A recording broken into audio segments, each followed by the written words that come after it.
your person dancing with light, you're comfortable enough.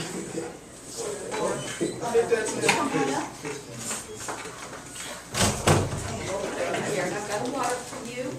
Come on up. Okay, good morning, everybody. Good morning. Not that Ms. Gildercock Hunter needs any formal introduction, but I was just telling the kids, we read some articles, and I really like the title of this. They called you a rebel with a cause, and I said that was Gildercock. Y'all was way back. That's We old did. army. We did. Welcome to our class. The kids know all about your work that you've done for children that are under-resourced, your work you've done to prevent chronic disease and health care, and just all the good you've done for not only Orangeburg, but the state of South Carolina. We proudly display your pictures up there. And one of you up here. Got the pink jacket on next to Dr. Rex. Oh, wow. Look at y'all. But we're really excited you're here. Okay. So the floor is yours, and the kids did some research and have some questions about your life and where you stand on things, but take it on over. Okay, well, hey, y'all. It's great to be here. Give me a sign of what, I don't know, how long is class? We have until an hour and 15 minutes. Okay. I don't really want to just stand here and talk to y'all. I really want it to be an active exchange of ideas. So I'll just chat for a little bit and then stop and let y'all ask me whatever you'd like. Now, let me first thank my two escorts for coming down to get me. They did, Ms. Payne, you need to know they take their job very seriously. They did a wonderful job. And one of them even had a friend greet them, and they were so focused on being an escort that they wouldn't even say hello to their friend and return the hug. So we'll just leave that at that. But let me start by saying how pleased I am to look at your wall and to see all of these various political figures on your wall.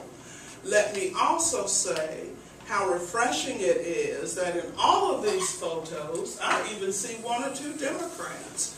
I'm impressed with that. I know I'm in Lexington County, and I know this is Republican country, but I just want you to know how refreshing it is that you have, at least in this classroom setting, recognized that there is more than one political party in this state and in this country.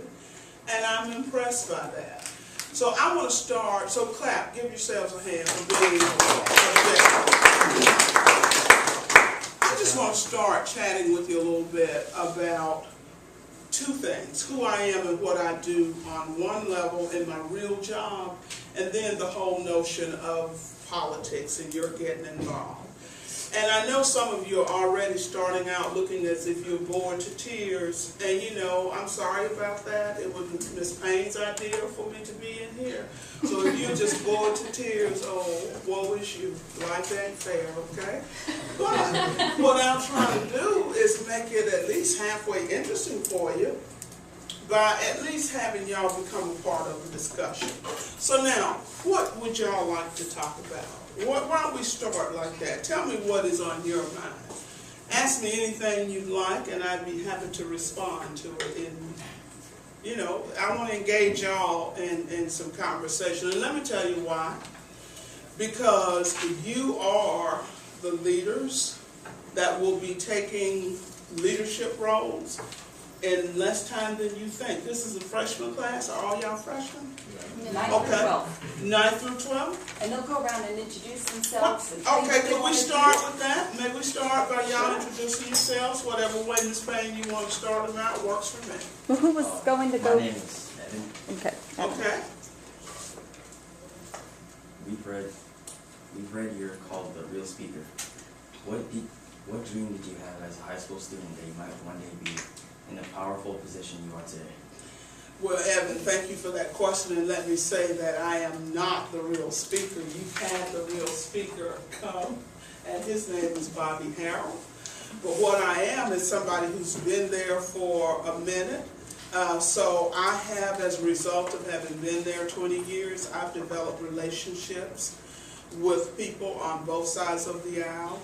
I'm a firm believer in having conversations and dialoguing and talking about differences and looking for ways that we can reach consensus and agreement.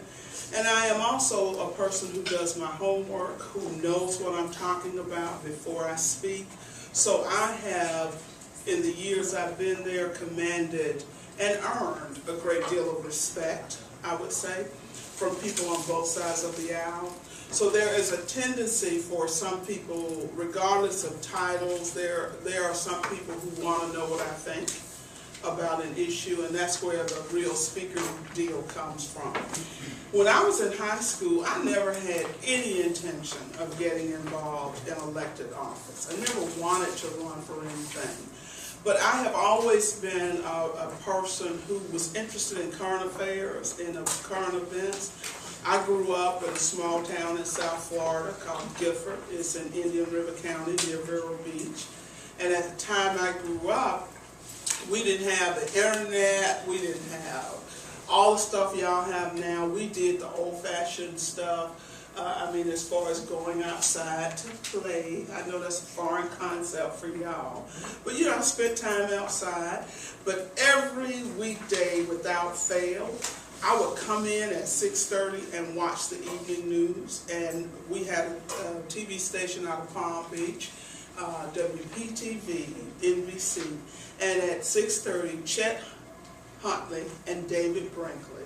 And you probably, and some of y'all parents probably don't even remember this, quite frankly, but I would go in and watch the news.